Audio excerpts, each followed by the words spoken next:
Boa noite, meus caros. Vamos agora para a nossa aula de número 11 do curso de Parte Geral de Direito Penal.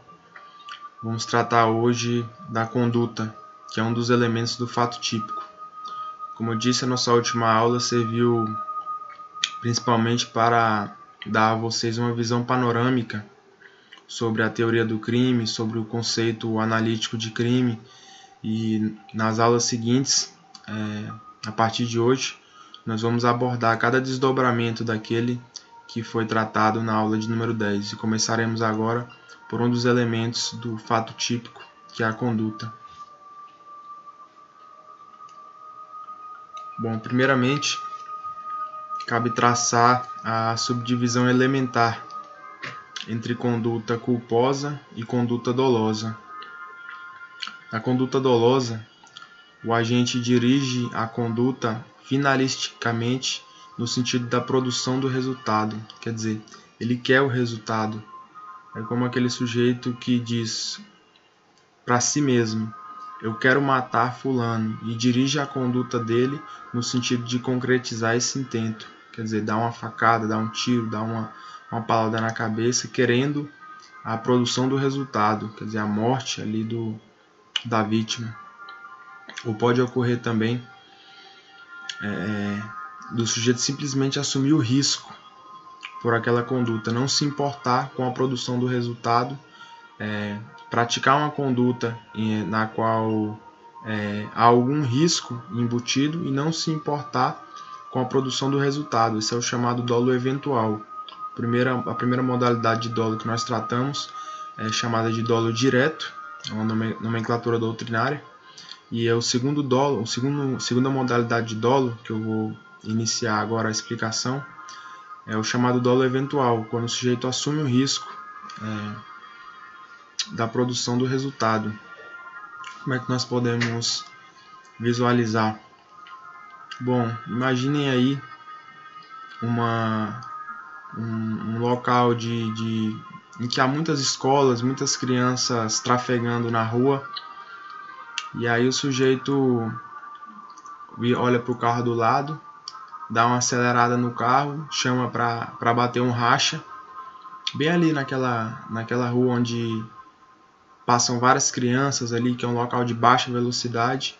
O sujeito imprime uma velocidade ali de 150, 170 km por hora e fala: bom, eu tô aqui, isso aqui é uma pista de carro, eu vou meter meu carro aqui, vou ganhar esse racha. Quem estiver no meio aí, se morrer, morreu. Ele simplesmente adotou uma conduta e não se importou com os resultados advindos dessa conduta, se geraria um resultado morte, ou uma lesão, ou até mesmo um dano, uma coisa do tipo. Quer dizer, o sujeito não se importa, adota uma determinada conduta e para ele a produção do resultado é indiferente. Ele simplesmente assume o risco da produção do resultado, chamado dolo eventual. No que toca à culpa, ela se desdobra em 3 elementos. O primeiro deles é a conduta imprudente. A conduta imprudente diz respeito a um agir, a uma postura comissiva do agente criminoso. Quer dizer, a culpa dele está num agir descuidado, com inobservância de um dever de cuidado. Como é que a gente poderia vislumbrar isso aí? Tomando ainda como exemplo a questão do trânsito, suponha o sujeito que está atrasado para um compromisso importante, e ele quer simplesmente chegar naquele compromisso o mais rápido possível, né? E para chegar nesse compromisso o mais rápido possível, ele cruza um sinal vermelho, né? Ele não tinha intenção de matar ninguém, ele simplesmente queria chegar no objetivo dele o mais rápido possível. E no afã de conseguir isso, ele acaba cruzando um sinal vermelho. Ali o sinal estava amarelo, ele já deveria estar diminuindo a velocidade para parar o carro, ele vai e acelera, e ele passa naquela mudança ali de sinal amarelo para vermelho. E o que ocorre? Ele atropela uma pessoa, ou ele colide com outro carro. Quer dizer, ele agiu de forma imprudente. A imprudência sempre pressupõe uma ação positiva, um agir comissivo. Esse é o critério de diferenciação entre a imprudência e a negligência, que é o próximo requisito que a gente vai abordar. A negligência, por outro lado, diz respeito a uma omissão. A omissão num dever de cuidado objetivo que deveria ser adotado pelo agente. Quer dizer, um não fazer. Vamos supor... Como é que a gente pode visualizar isso aqui? Podemos pensar, por exemplo, numa dona de casa, certo? Tem ali uma dona de casa, uma mãe de família, que está preparando a comida e, sem perceber, ali distraída, em vez de colocar o fermento ali na mistura do bolo, ela pega e coloca um pouco de diabo verde, ou de veneno de rato, ou de alguma outra substância nociva ao ser humano. Ela ali, por distração, vai e pega, por não ter prestado atenção no que estava fazendo. Quer dizer, ela foi negligente, e aí dessa negligência, quer dizer, advém o resultado. As pessoas ali na casa que comeram aquela comida vão passar mal, podem sofrer lesões, podem morrer, quer dizer, em face de uma conduta negligente, de uma falta de atenção do agente, que não tinha a intenção de produzir o resultado, mas por uma falta de cuidado, quer dizer, por uma negligência, né, uma omissão, né, o resultado acabou sendo produzido. Temos também a imperícia. A imperícia, ela pode ser tanto pode ser tanto um agir quanto um não agir, quer dizer, uma conduta comissiva ou uma conduta omissiva, mas ela diz respeito necessariamente ao exercício de alguma profissão, arte ou ofício. Quer dizer, a gente pode pensar na imperícia nos casos de erro médico, né? É uma hipótese de visualização bem simples. Quer dizer, o médico, ele está ali na mesa de cirurgia, ele quer realizar a cirurgia bem, não quer matar o paciente, né? Porque não tem interesse em perder ali o CRM dele, em responder um processo criminal, em pagar uma indenização, mas seja por qualquer motivo que for, ele não adota a técnica adequada, ele comete algum equívoco ali que não era admissível, né? Isso aí é chamado de imperícia, quer dizer, uma falha no bojo ali da execução de uma profissão, de uma arte ou de um ofício, né? Que pode ser tanto pode se dar tanto de forma comissiva quanto de forma omissiva. Uma nota importante é que a regra geral dos crimes é que o crime seja sempre doloso, quer dizer, não precisa estar expresso no tipo penal que o agente deve ter tido a intenção de praticar aquilo ali.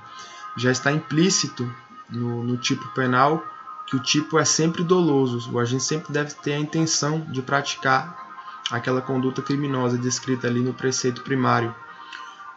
Desta forma, para que o crime possa ser apenado na modalidade culposa, é necessário que haja uma menção expressa no próprio tipo penal, informando que aquela modalidade criminosa também é punível a título culposo. Deve haver essa ressalva expressa. Então, a regra é que os crimes sejam dolosos, mas excepcionalmente eles podem ser dolosos ou culposos, desde que conste uma ressalva expressa no próprio tipo penal.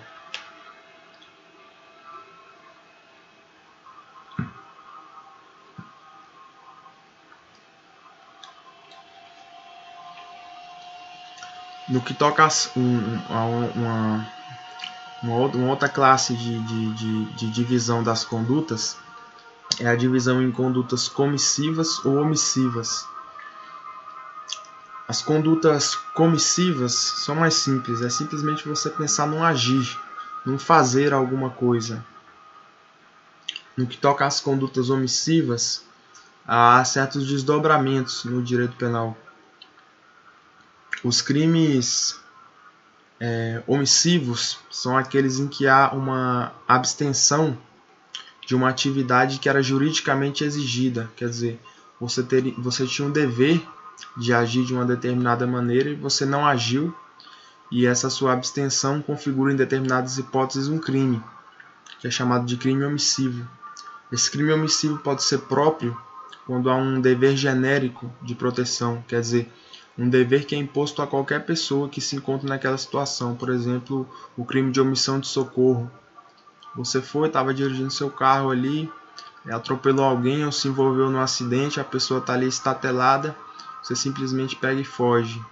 Isso não é admissível, isso não é uma conduta socialmente adequada, e isso é um crime punido pelo Código Penal. E qualquer pessoa, independente da condição, quer dizer, qualquer imputável, pode incorrer nesse crime. Ele não precisa ter nenhuma qualidade especial, não precisa ter nenhuma característica ali diferenciada.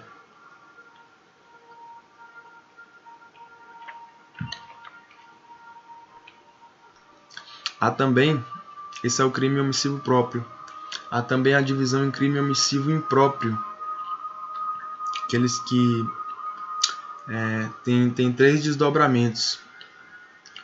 Quando há um dever especial de proteção, quer dizer, quando o sujeito é o garantidor daquela situação, vamos supor, por exemplo, um pai com um filho menor, ou então um professor de natação, né, que está ensinando um aluno a nadar ali, ele tem um dever de proteção ali, ele é um garantidor de que aquela pessoa vai ficar bem, né, que ela não vai se afogar ali, que ele vai estar acompanhando, né.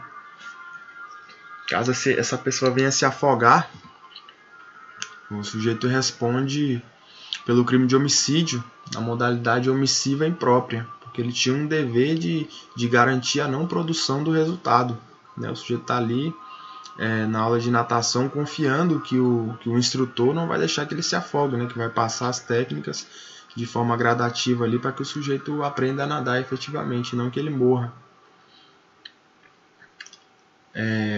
Outra modalidade de responsabilidade imprópria é se o sujeito assumir de qualquer maneira a responsabilidade pela não ocorrência do resultado.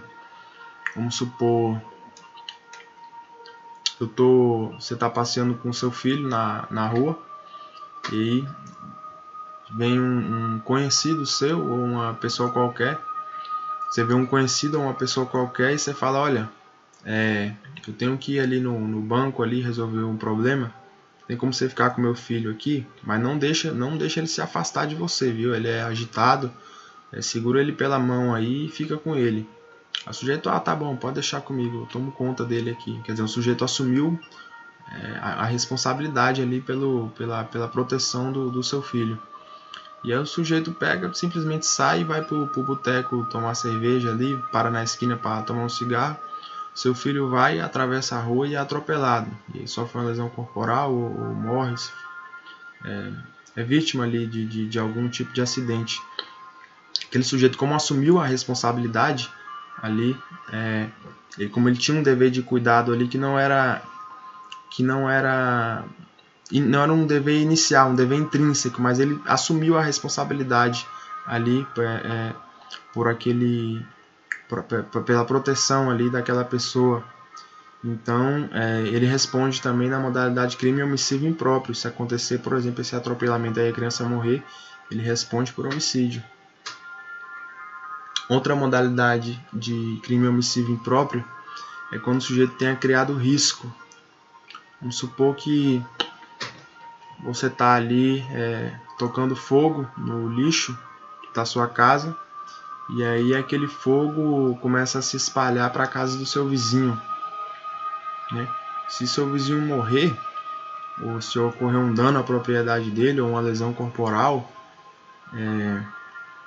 o dano não, na verdade, porque seria uma espécie de dano culposo, mas vamos supor que seu vizinho sofra uma lesão corporal ou ele morra, você responde por homicídio, na modalidade omissiva imprópria, porque você criou um risco ali com a sua conduta e você deve assumir a responsabilidade pelos resultados advindos daquele risco.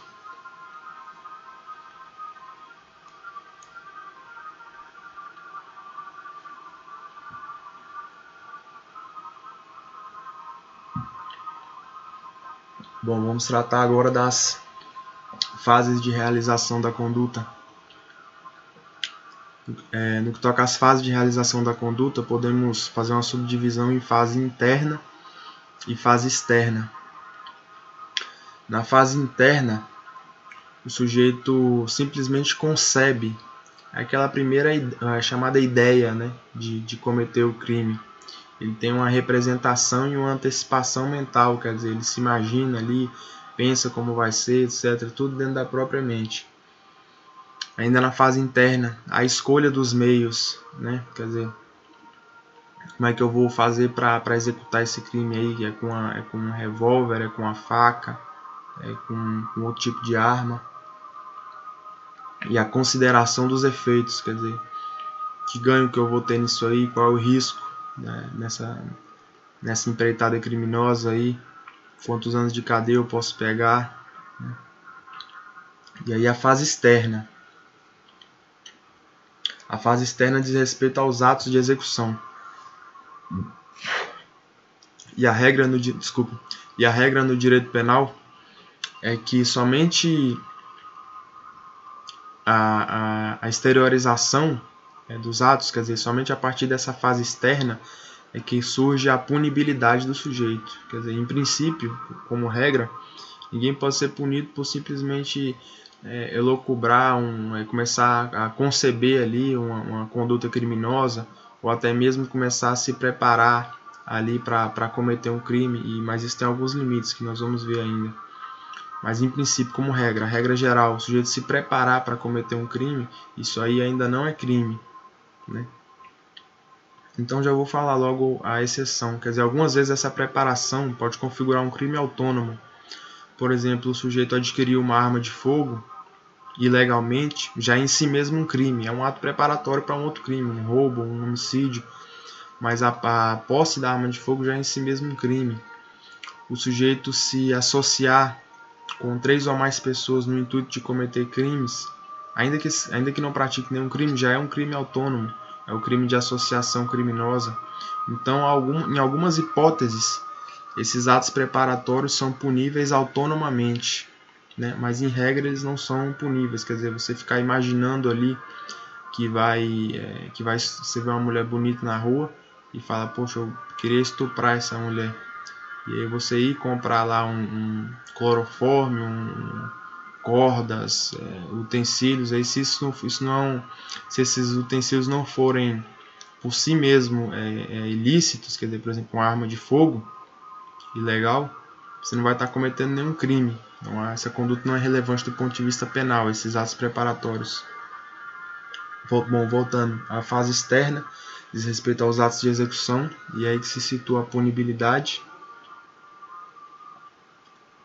E é isso, os atos de execução são os atos de execução. No caso nós vamos tendo uma aula sobre tentativa, consumação, etc.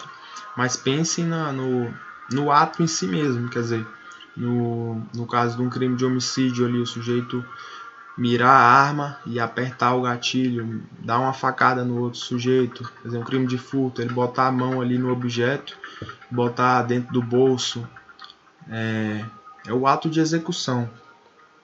Nós vamos ter ainda uma aula sobre consumação e tentativa e abordaremos melhor isso aí, mas é uma noção um tanto intuitiva, é a execução do ato criminoso.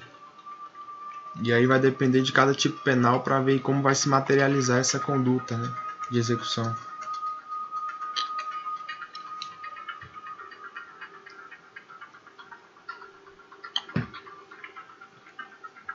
Há determinadas circunstâncias que simplesmente anulam a conduta do sujeito, apesar de aparentemente ele estar fazendo aquilo, na verdade não há conduta porque não há nem dolo nem culpa, nem o sujeito não quis dirigir a conduta dele naquele sentido de maneira nenhuma. São 3 as hipóteses A primeira hipótese é a hipótese de uma força irresistível, quer dizer, de uma coerção física, né? Vamos supor que você está ali você está em determinado local e na frente do local tem uma pedra pontiaguda. E aí você está ali conversando com uma pessoa frente a frente, e aí vem um maluco e te empurra, ou vem não sei, cai alguma coisa em cima de você, e aquele impacto joga seu corpo em cima do corpo da pessoa, e a pessoa também cai e bate a cabeça nessa pedra e morre, né? Quer dizer, aí você não teve conduta nenhuma, você foi um mero instrumento ali na produção do resultado, você agiu como um mero objeto, você não teve dolo, não teve culpa, não teve nada, foi uma questão de uma força externa irresistível, e essa é a primeira excludente da conduta. Nesses casos não pode se falar nem crime, porque como vocês lembram, a conduta é um elemento constitutivo do fato típico, que é um elemento constitutivo do crime. E aí a pertinência da análise pormenorizada de cada um desses elementos, quer dizer, porque se faltar um deles, cai o pilar ali de um dos elementos do crime, e aí o crime está liquidado. Como vocês lembram na questão do princípio da insignificância, cai ali a tipicidade material, que era apenas um elemento da tipicidade conglobante, que era um elemento da tipicidade dentro do fato típico, que ele sim era um elemento do crime. E isso tudo desfaz o edifício do crime, e a conduta não é mais considerada crime, portanto não é mais punível. Uma outra modalidade de ausência de conduta são os movimentos reflexos. Vamos supor que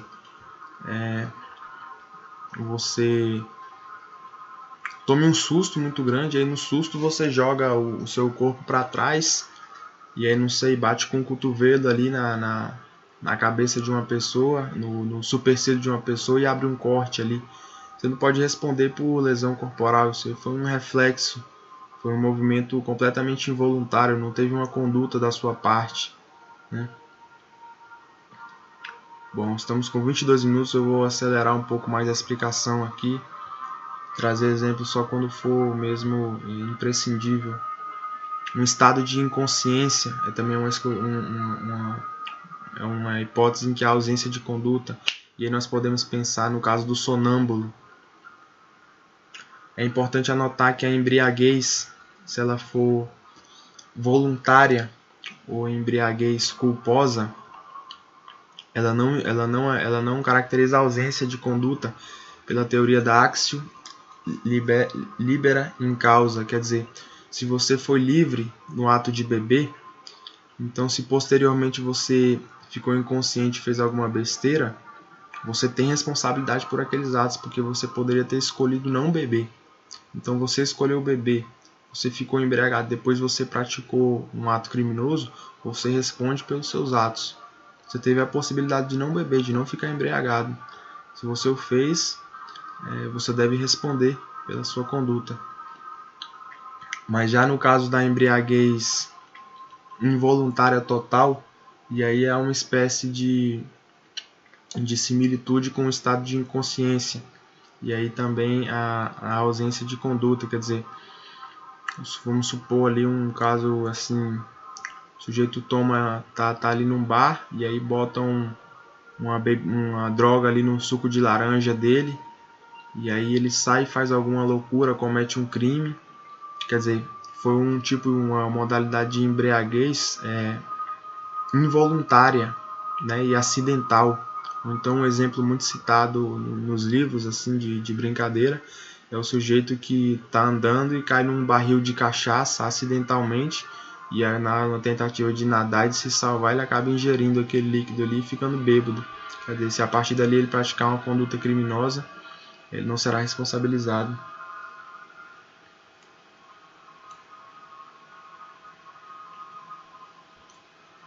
Bom, agora vamos tratar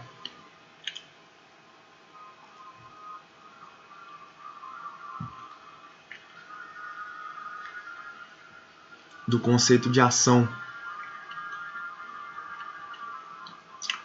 O conceito de ação tem 3 teorias que tratam do conceito de ação. Vou tratar primeiro da teoria causalista. A teoria causalista se desdobra em duas outras subteorias, que é a teoria causal naturalista, também chamada de causalista clássica, e a teoria neoclássica. A teoria causal naturalista, ou causalista clássica,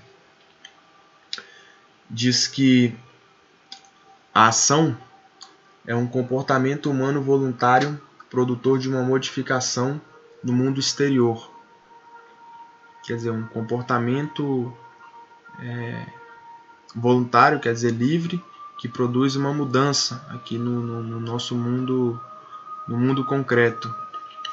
Uma crítica a essa teoria é que ela não trata do problema da omissão. Quer dizer, a omissão não é propriamente um comportamento que produz uma modificação, né? Ela deixa de produzir uma modificação necessária. Então a teoria causalista neoclássica recebia essa crítica aí, que praticamente a tornava inútil para fim de definição da ação no que toca a questões criminais, uma vez que o crime pode ser tanto comissivo quanto omissivo.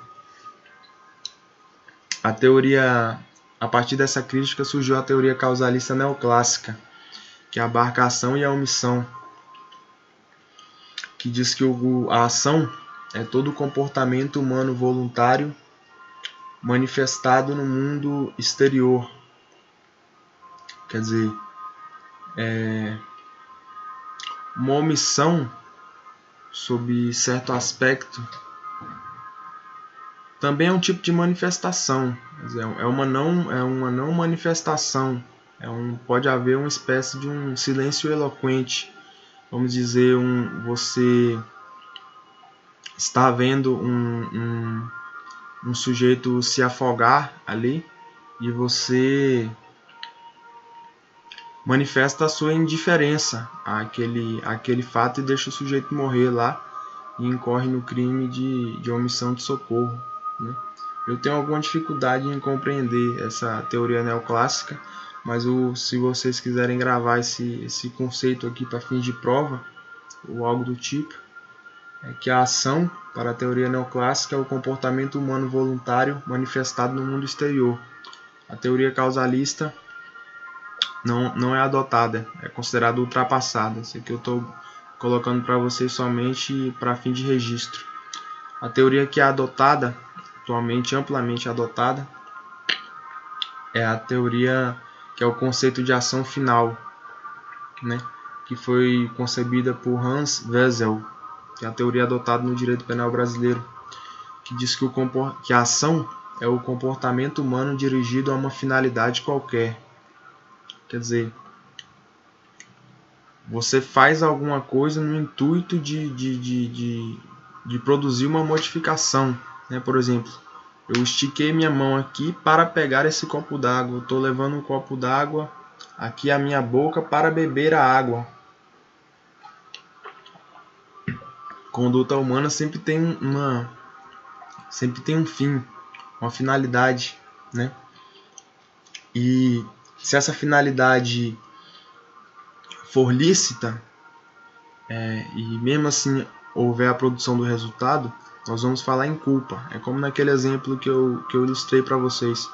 O sujeito tinha uma finalidade lícita, ele queria simplesmente chegar no compromisso dele a tempo. Isso aí não é nenhum crime. No entanto, ele acabou produzindo um resultado criminoso, mesmo tendo uma finalidade, a conduta dele sendo finalisticamente destinada à produção de um resultado lícito, que era chegar na hora, no compromisso dele. E aí nós temos a culpa. Agora, se a conduta do sujeito for finalisticamente destinada ao resultado ilícito, como no exemplo do sujeito que quer matar o outro, e aí nós falamos em dolo, né? E aí nós temos também como última teoria no conceito de ação a teoria social, que preconiza que a conduta humana, eu vou ter que ler esse conceito aqui porque realmente que a ação é a conduta humana social e juridicamente relevante segundo padrões axiológicos de uma determinada época. Aqui parece que tem uma grande dose de relativismo, né? Essa teoria social também é rechaçada, ela não é adotada, né? Isso aí poderia dar ensejo a uma grande insegurança jurídica, né? Uma ação, uma conduta humana social e juridicamente relevante segundo padrões axiológicos de uma determinada época. Isso é o reflexo do relativismo no âmbito do direito penal.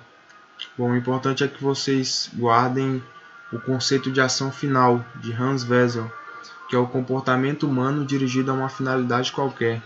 Se essa finalidade é o comportamento, notem aqui que pode ser um comportamento comissivo, quer dizer, uma ação, ou um comportamento omissivo, né? O sujeito se omite no intuito de que determinado resultado ocorra, né? Como por exemplo na prestação de socorro. Na verdade, meus caros, o conceito de ação final é o único conceito que realmente eu consegui entender aqui. Os conceitos causalistas, sobretudo o causalista neoclássico, não ficou muito claro na minha mente e por conseguinte eu não consegui dar uma explicação satisfatória para vocês.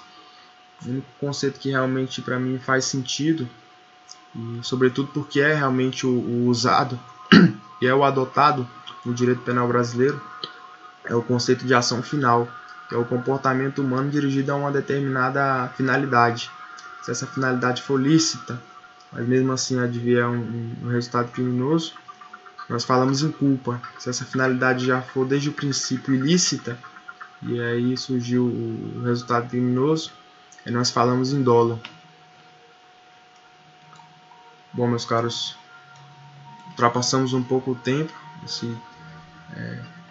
Tratamos da conduta aqui em todos os aspectos definidos pelo Rogério Greco. Quaisquer dúvidas podem encaminhar. Se por acaso eu vou depois dar uma nova olhada nisso aqui, se eu tiver cometido algum equívoco aqui na explicação, na próxima aula eu me retrato para que vocês não fiquem para que vocês não façam uma anotação equivocada aí ou então entendam de forma equivocada. Boa noite a todos, muito obrigado.